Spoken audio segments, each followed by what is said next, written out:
American Center, and alongside my colleagues, Dr. Francesca Lessa, Departmental Lecturer in Latin American Studies and Development at the University of Oxford, and Dr. Andresa de Sousa Santos, Lecturer at the Latin American Center and Director of the Brazilian Studies Program. We want to welcome you all to week 6 of our seminar series. Today, we have the honor to welcome Professor Alisha Holland to the Latin American Center. Alisha is an associate professor in the government department at Harvard University. Before joining Harvard faculty, Alisha was an assistant professor in the politics department at Princeton and a junior fellow at the Harvard Society of Fellows. She studies the comparative political economy of development with a focus on urban politics, social policy, in Latin America.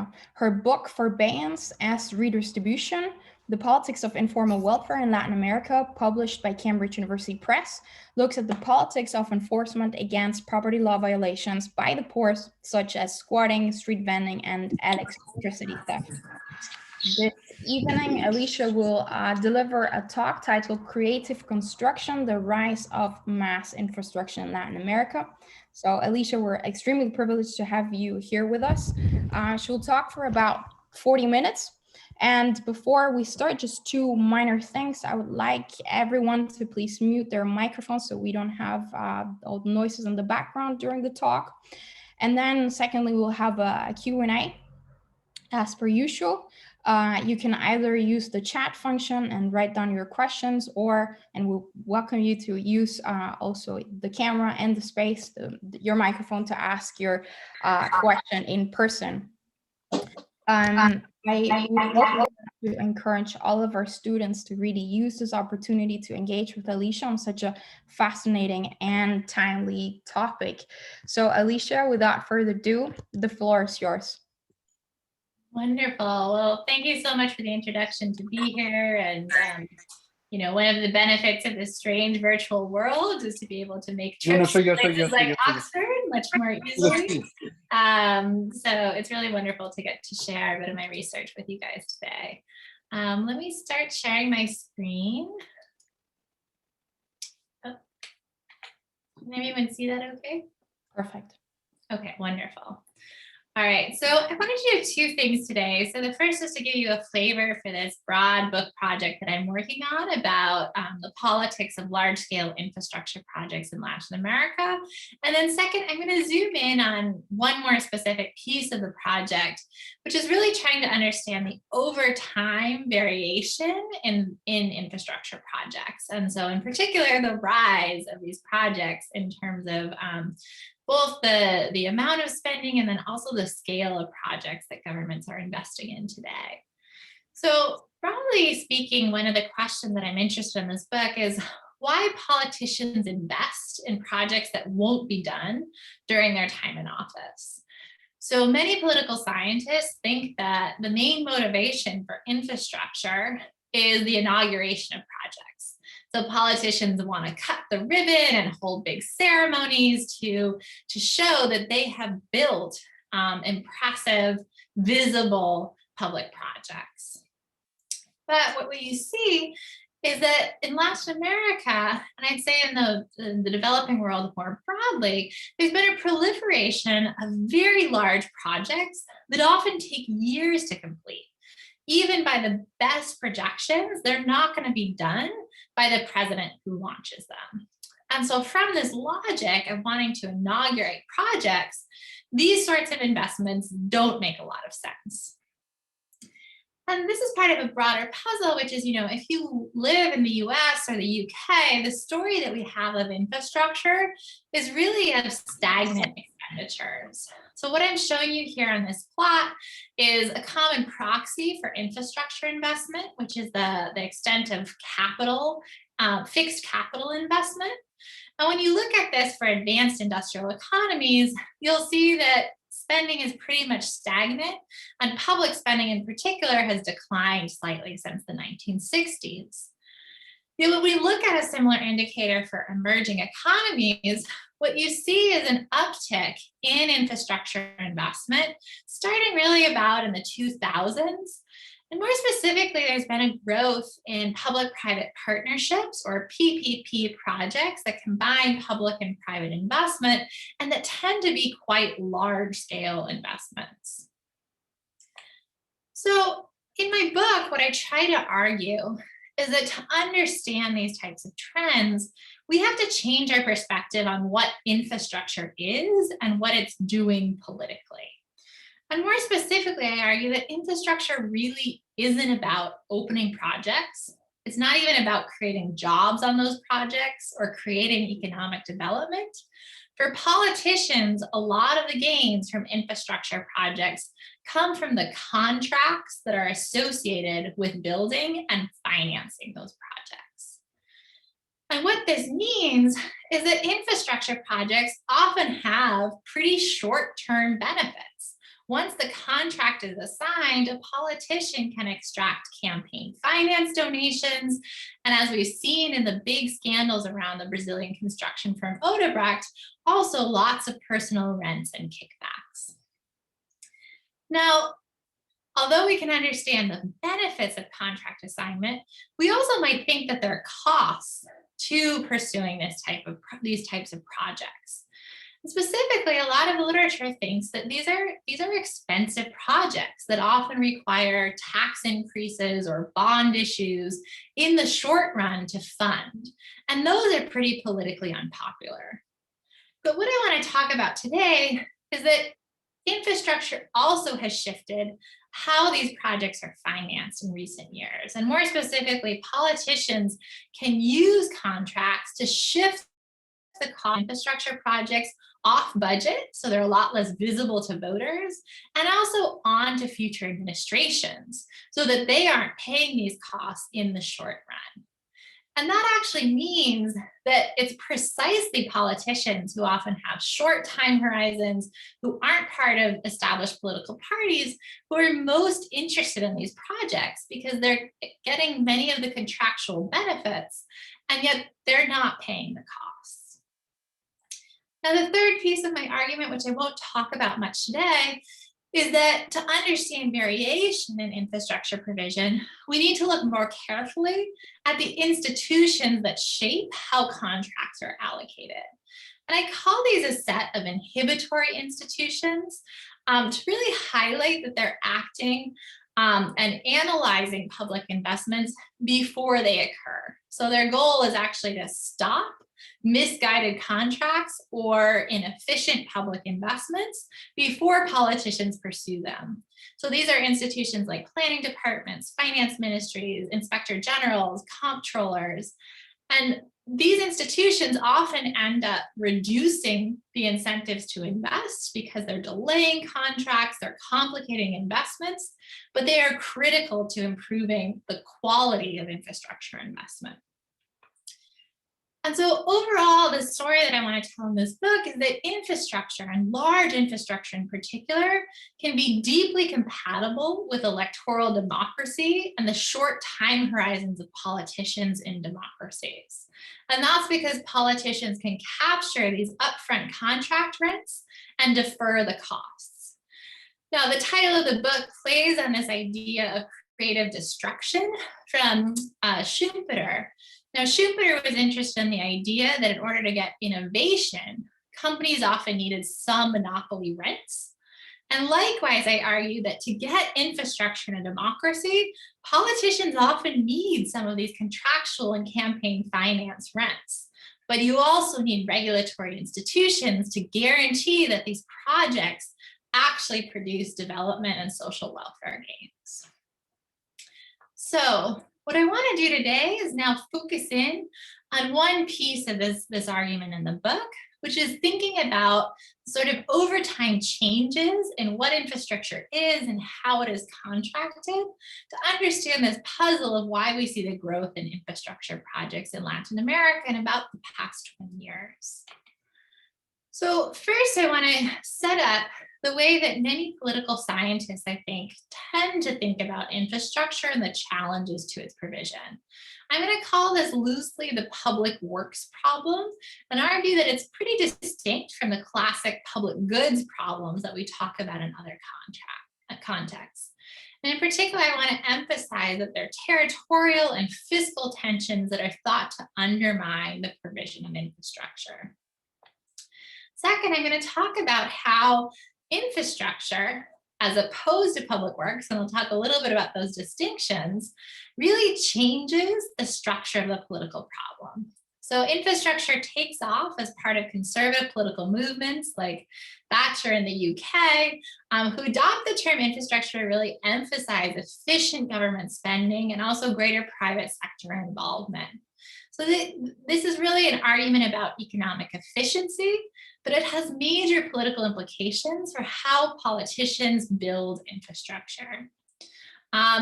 And so one part of the argument is that politicians increasingly cut legislatures out of infrastructure debates.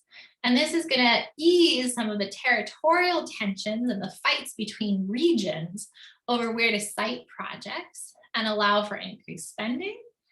And the second piece of the argument is that politicians gain access to new contractual forms that allow them to overcome some of the fiscal constraints behind infrastructure provision and push costs off budget. Now, in terms of evidence, this is part of a much broader book project that really focuses on the Andean region, and Colombia, Peru, and Ecuador are kind of my main cases. But I'm going to show you a couple of different types of evidence for the argument today, some of which tries to understand the institutions that are important for infrastructure provision. And the way that I'm going to do that today is to use some of the scandals that came out from the Lava Jato investigation in Brazil to look at who gets bribed in association with these infrastructure projects and argue that legislators are increasingly irrelevant in these decisions. I'll also show you some cross-national statistics on how politicians actually put the cost of these projects onto their budgets. And then I'll turn to a qualitative case study from Peru to show you a little bit more of the mechanisms behind how politicians are shifting the costs into the future. So let me start from this theoretical perspective of why we think the provision of infrastructure projects is challenging. So for most of the 20th century, political scientists talked about infrastructure in terms of public works. Now, what a public work or an infrastructure project is, I define as a physically situated investment in which the average cost, so that's the cost that includes the construction costs or the capital costs, exceed the marginal costs. So that's essentially how much you can ask people to pay to use the project.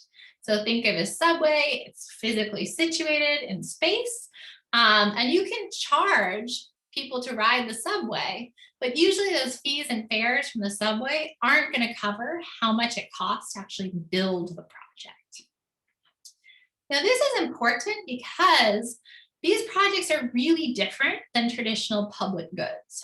So if you've taken an economics class, public goods are usually defined as non-rival and non-excludable goods. So what does it mean by that? Well, a rival good means that my use is going to affect your use. So many infrastructure projects have that property. Highways, subways have huge congestion problems. And then the second piece is excludability. So public goods mean that even if I don't pay for it, I can still use it. Like the classic example is air quality. Like I can still breathe fresh air, even if I haven't contributed to its production. In contrast, most infrastructure goods can be made excludable. So you can charge fees and fares. So this is a different problem than the public goods problem. And more specifically, I think the public works problem has two components. The first comes from the fact that these are physical projects. They need to be placed somewhere. And that means that in a democracy, we tend to think that legislators oppose projects that are going to be placed in a distant district. So the problem comes from territorial legislative representation. And this literature largely comes out of American politics, where the thought is that basically state legislators are fighting and unwilling to fund projects in other states. And so the prediction is basically you get too little spending on infrastructure, and you also tend to get the fragmentation of projects. So you'll get tons of small projects that can benefit each constituency, in opposition to larger projects that require spatial compromises. Now, the second piece of the public works problem has to do with the funding problem. So again, as I mentioned, the costs of these projects are often thought to be realized in the short term. So you have to raise taxes, or you'd have to issue debt in order to fund these projects, whereas the benefits often accrue down the line when the project opens. So this creates a problem with what Alan Jacobs calls politics in time, or the difficulty of striking intertemporal compromises where people are willing to pay for infrastructure today that only is going to be used in the future. So here, for example, is a check being cut for Bogota's metro that initially was supposed to open in 2025, but the national government was funding $4.5 billion in 2015 for the project. So again, the result is usually under provision, and in the developing world, we often think of the funding challenge as leading to huge cycles in spending, where during downturns, it's very hard to produce these types of projects. Now, I've been using kind of public works and infrastructure interchangeably. And in part, this reflects a big historical shift that I want to emphasize, which is basically the term infrastructure wasn't used until the mid-60s, when it overtakes public works. Now, in large part, this is part of broader political winds of the times and becomes very linked to the rise of conservative political movements. So just to give a quote from Thatcher, she sort of jokingly said, "You and I come by road or rail, but economists travel on infrastructure." So public works and infrastructure refer to the same types of physical goods for the most part, and for the purposes of my project, they're the same types of projects. Highways, subways, these could be classified as either. But with the shift to infrastructure came a real change in the role of the state in providing infrastructure and the role of the private sector in financing infrastructure. And so this has, I think, shifted many of the political incentives associated with the provision of these projects. So first, on the role of the state, many of us in Latin American politics know this story, which is that along with neoliberal market reforms, the size of the state was slashed. And more specifically, the size of the public sector declined, and particularly public works ministries were cut really dramatically.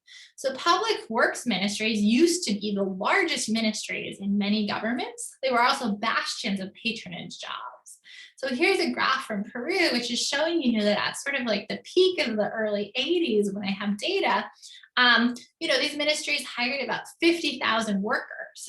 Many of those were pretty unskilled jobs that can be used to reward politicians' friends.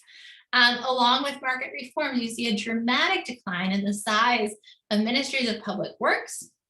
They also often get relabeled ministries of infrastructure at this time. They sell off construction equipment, so they're no longer directly building projects.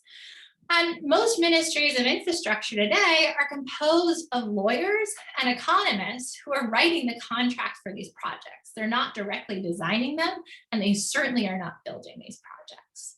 So there's a shift in the role of the state. I'll just briefly flag, this doesn't necessarily mean a shift in the size of the state, even though we obviously think of that in terms of neoliberal market reforms. So many governments become increasingly reliant on external consultants for the expertise to build these sorts of projects. In a separate part of the book, I argue that this creates real problems of capture within the state that are quite different than what we saw in past periods.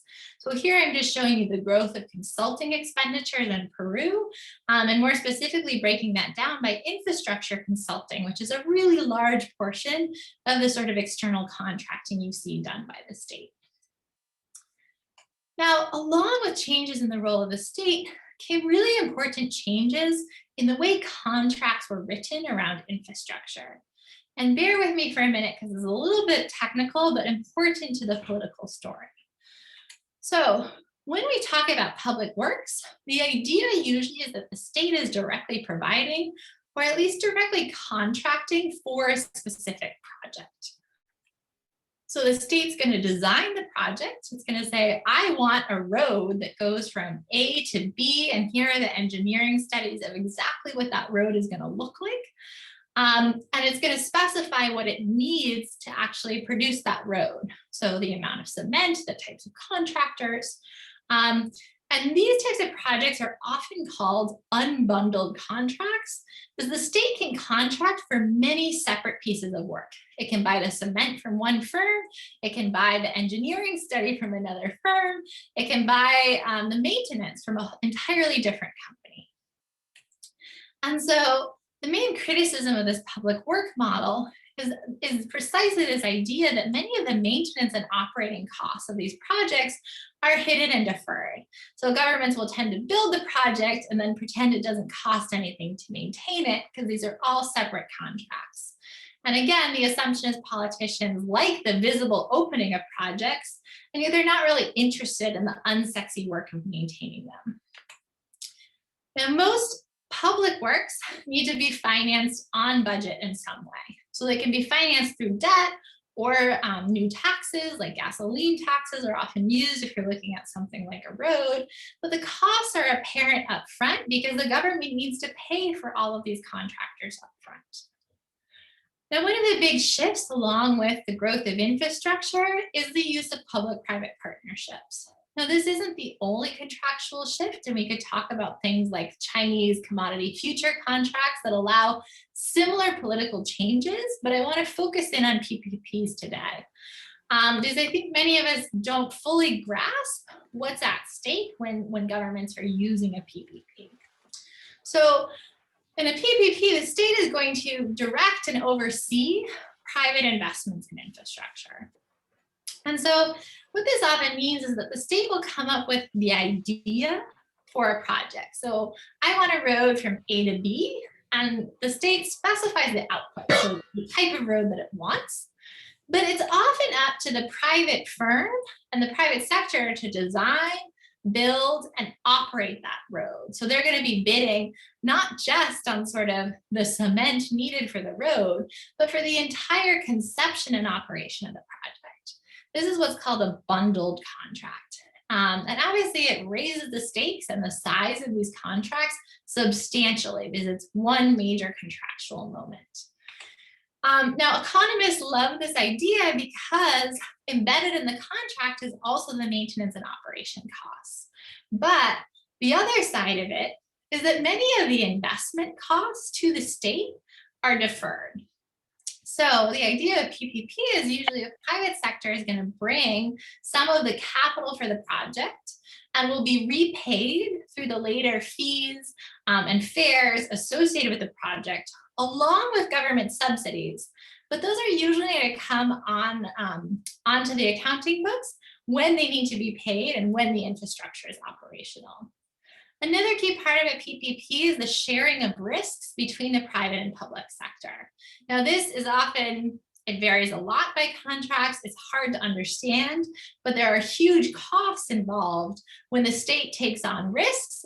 And obviously, there are also huge payments to go to the private sector to have the private sector take on some of the risks. So for example, the construction risks of, problems that can go on in the construction process or the risks associated with getting the land. Those all can be divided between state and private sector. The key point here is that PPPs often appear to be financed off budget, with private capital fees and private capital being provided upfront and government payments in terms of fees and subsidies coming online in the future and when risks are realized. So I argue that these changes in broadly the shift to infrastructure also involve some pretty important political changes. So the first one is what I call the arena shift.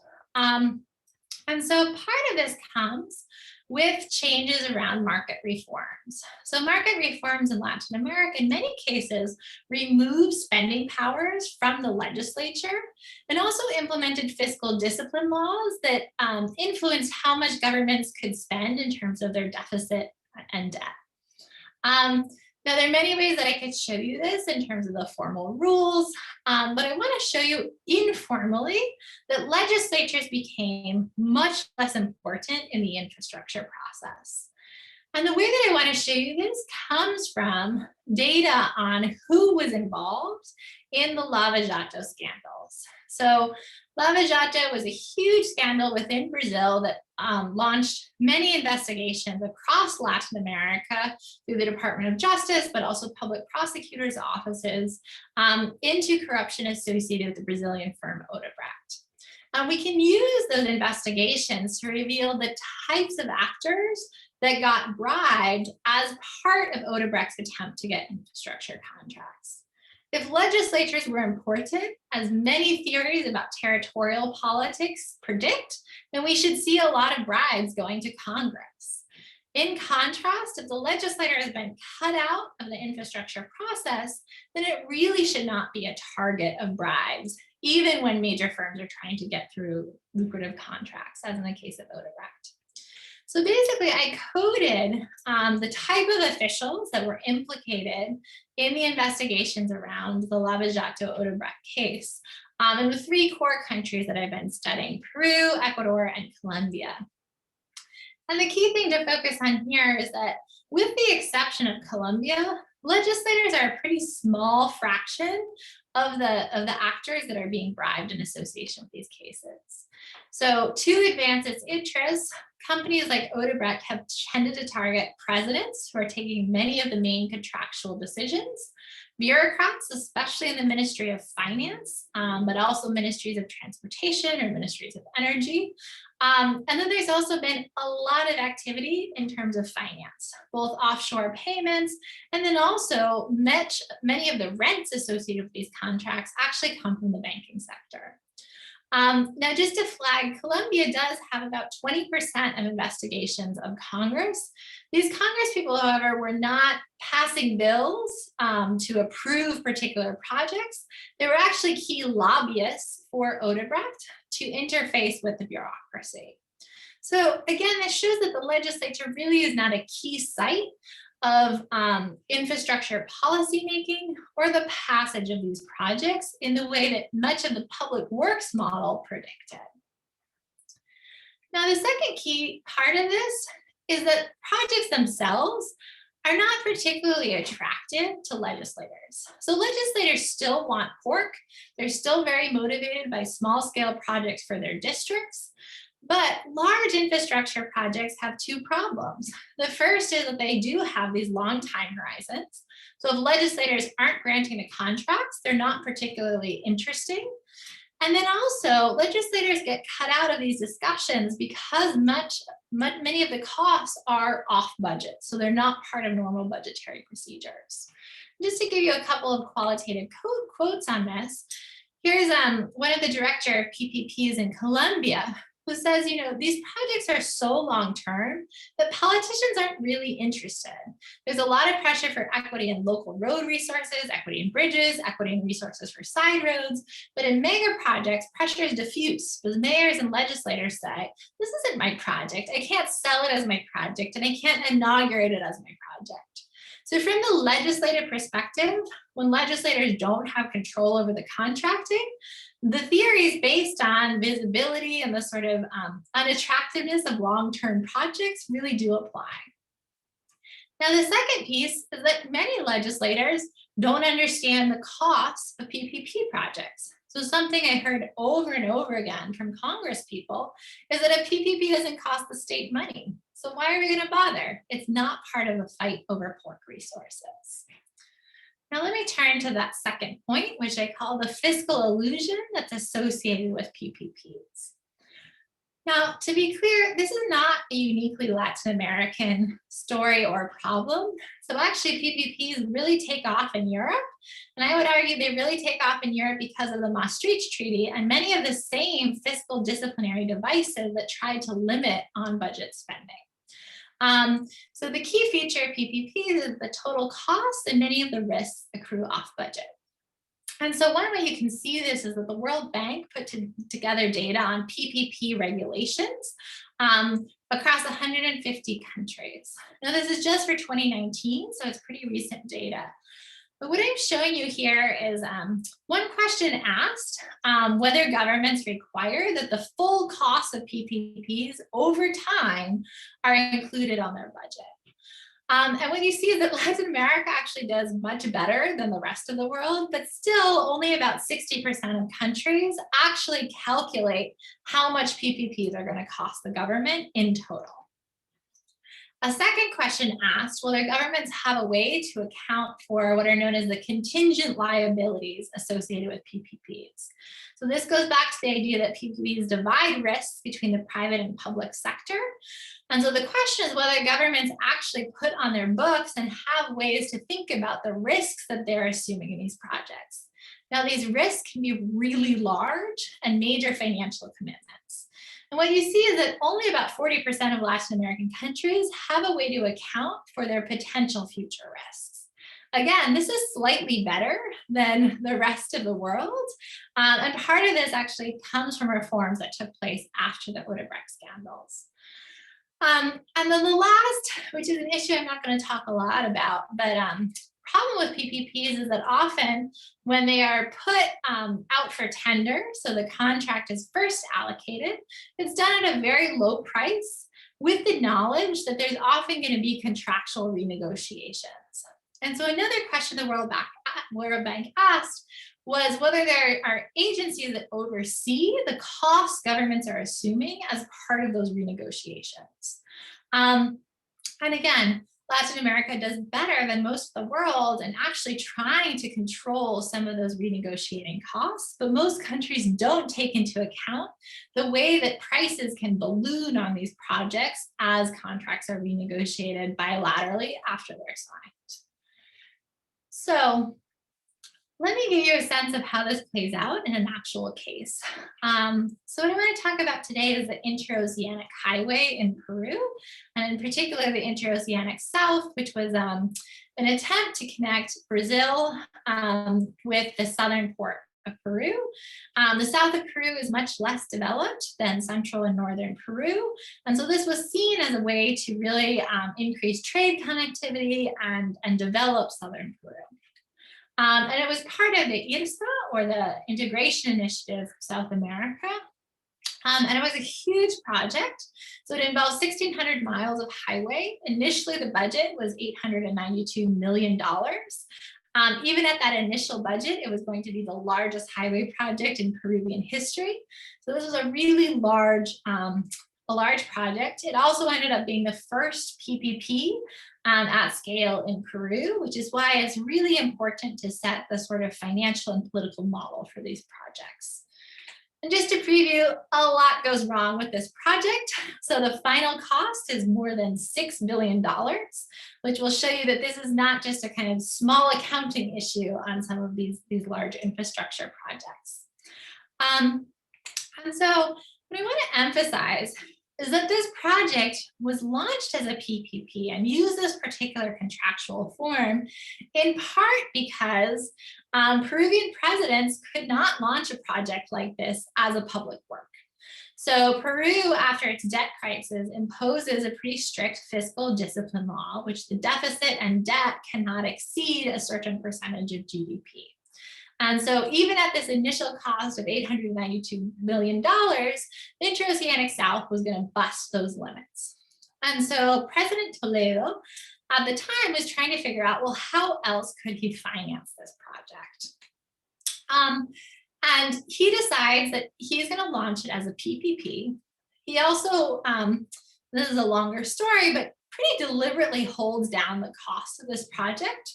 So many sources are telling him this project is going to cost a lot more than $892 million, including the CEO of Odebrecht. And Odebrecht ultimately wins several segments of this project because, I complained a lot about the amount that they had estimated for this project. Toledo's team told us they would find ways to improve it after we won. So this is hinting at the problems of renegotiation that often escalate the costs and make it seem to politicians ex ante like these projects are not going to be quite so enormous. Now, this project really made no sense as a PPP. So just to reiterate, a PPP involves repaying a private firm through fees and fares for the capital expenses. So it makes most sense for projects that actually generate a fair amount of revenue.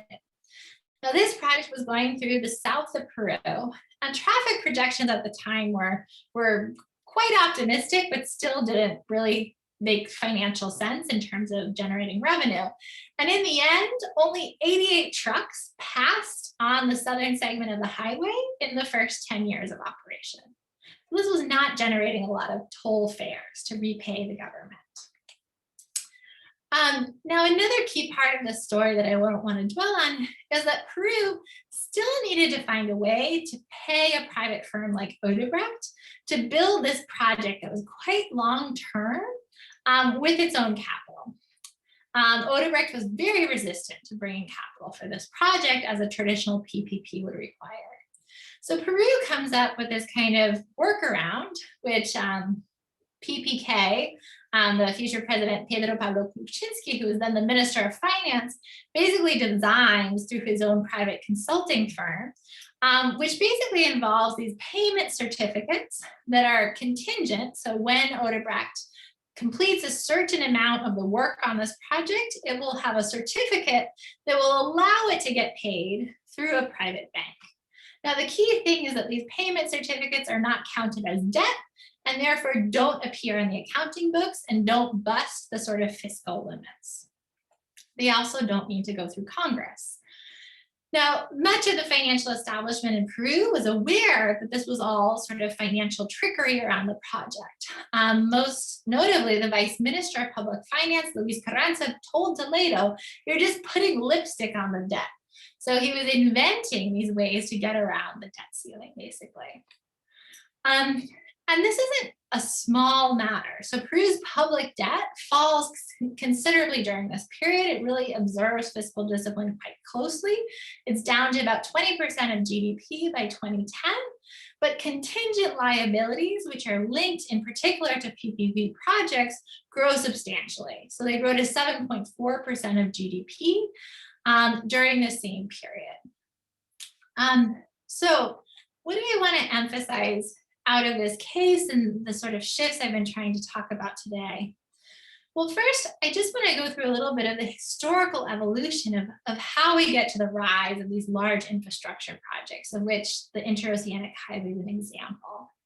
So as we started, we traditionally thought that there was this public works problem in which the one tension came from territorial divisions in the legislature and another from the sort of fiscal problem that politicians didn't want to fund upfront costs for projects with long-run benefits. Now, the process of market reforms and the rise of infrastructure as an idea and also as a contractual form through PPPs alleviates these challenges in critical ways. So legislators and their territorial interests are cut out of large infrastructure decisions. And at the same point, contracts like PPPs, but also Chinese finance, allow for many of the costs of these projects to be shifted off budget and into the future. And this is an important piece in the story of how you can get the rise of infrastructure. So this really reduces the political cost to infrastructure provision. There are fewer legislative blocks, and there are also fewer fiscal challenges. So just to step back to the broader BRIC project, what I'm trying to argue is that we have to think of large infrastructure projects in particular in terms of the financial and construction contracts that are behind them. So their costs can be hidden and complex, and the contractual form is really important to their politics. So what I tried to say today is that there's this fiscal illusion that PPPs have permitted that made these projects very politically attractive, even when they made no economic sense. Now, I didn't get to talk about this idea that projects generate rents in terms of from their contract assignment. But in other pieces of my book, what I show is that there are also pretty strong electoral cycles around these contracts where politicians launch contracts the last year in their office when they're running for re-election, which makes no sense if their goal is to actually open projects and inaugurate them. And then I also argue that we have to think more about the institutional environment that regulates contracts. So the fact that the state is now contracting out so many critical functions on projects like infrastructure requires a different type of state strength. And in particular, I think it requires strong inhibitory institutions that are able to plan for and check contract quality. And just in terms of the broader contributions of this book, as we think about Latin America and Latin American politics more broadly, the first is to really emphasize that our debate on public versus private provision of many goods is a little too simplistic. So many public goods haven't been fully privatized, but they do depend on contracts with the private sector that often generate unique politics and incentives that I think we need to understand better. So this isn't a story about the privatization of infrastructure in terms of the transfer of assets to private operators, but it is a story about the rise of private interests in the contracting of these projects. Second, these contracts tell us a lot about how campaigns work in developing countries. So as patronage and the sort of public hiring has been foreclosed for politicians, these projects really aren't about jobs. But at the same point, contracts around infrastructure projects are a critical way to provide cash and campaign donations that fund, I think, a lot of the vote buying activity that's received a lot more attention within political science. Third, obviously, infrastructure, when it's done well, has huge promises for economic development and the improvement in social welfare. But we can't take for granted that these projects actually are going to generate growth or social welfare, especially when politicians' main incentives come from the contracts. And so this is where it really depends on state bureaucracies to make infrastructure projects serve the public interest and to reduce some of the contractual rents associated with them. And lastly, this book really does focus on large infrastructure projects, which have become more common in Latin America and many developing countries. And, you know, in political science, there's often an attempt to sort of scale down and test theories at smaller units where statistical analysis and fancier methods are possible. But many of our theories at the small scale don't apply well when we start thinking about larger projects.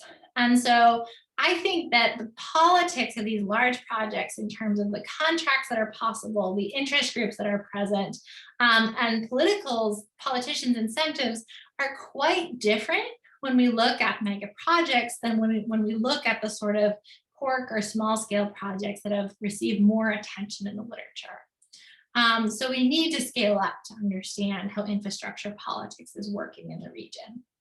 So I'll leave it there, and I look forward to your questions and comments. And thank you again for the invitation to be here. Thank you so much, Alisha, for this